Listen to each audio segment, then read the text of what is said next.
नमस्कार. श्री स्वामी समर्थ. नातेवाईकांना, मित्रमंडळींना चुकूनही शुभ कार्यात देऊ नका. हे गिफ्ट शास्त्रात सांगितले भयंकर बनणार.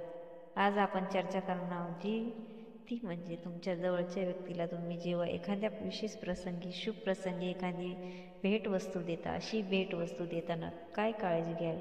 हिंदू धर्मामध्ये वास्तुशास्त्राला अनन्यसाधारण महत्त्व आहे. वास्तुशास्त्रामध्ये तुमच्या दैनंदिन जीवनाशी संबंधित समस्याचं निराकरण करण्यासाठी धार्मिक आधारावर काही उपाय सुचवण्यात आले आहेत. तसेच कोणत्या गोष्टी करणं योग्य आहे का, कोणत्या गोष्टी करणं अयोग्य याबाबत देखील मार्गदर्शन केले आहे.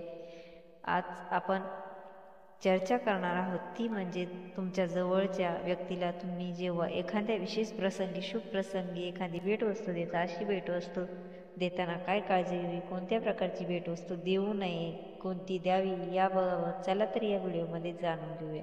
काही लोकांच्या मते एखाद्या शुभ कार्याप्रसंगी काचेची वस्तू भेट स्वरूपात देणं शुभ आहे, मात्र काही जण अशा वस्तू गिफ्ट देणं अशुभ मानतात. तुम्ही देखील तुमच्या एखाद्या मित्राला, नातेवाईकांना भेट म्हणून काचेपासून तयार झालेली एखादी वस्तू दिली असेल, तेव्हा तुम्हाला देखील असा कधी प्रश्न पडला आहे का, काचेची वस्तू गिफ्ट देणं म्हणून शुभ आहे की अशुभ? जाणून घेऊयात त्याला वास्तुशास्त्रात काय सांगते.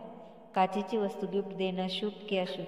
घरात ठेवलेल्या काचेच्या वस्तू, फुलदाणी, सजावटीची वस्तू, विविध प्रकारच्या आकर्षक डिझाईनमधील आरसे या वस्तू सर्वांनाच आवडतात. या वस्तूमुळे तुमच्या घराची शोभा वाढते, तुमचं घर आकर्षक दिसतं. मात्र जेव्हा एखाद्या व्यक्तीला गिफ्ट देण्याची योग्य गोष्ट येते तेव्हा अशा काचेच्या वस्तू गिफ्ट देणं हे शास्त्रामध्ये अशुभ मानलं जातं.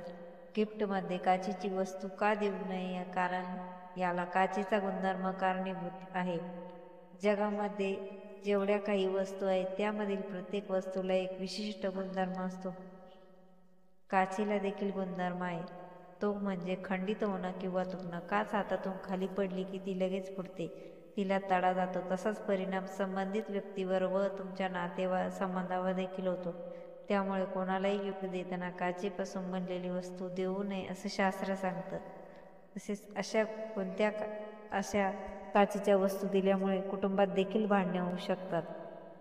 तुम्हाला जर हा व्हिडिओ आवडला असेल तर व्हिडिओला लाईक, शेअर, सबस्क्राईब करायला विसरू नका. Thanks for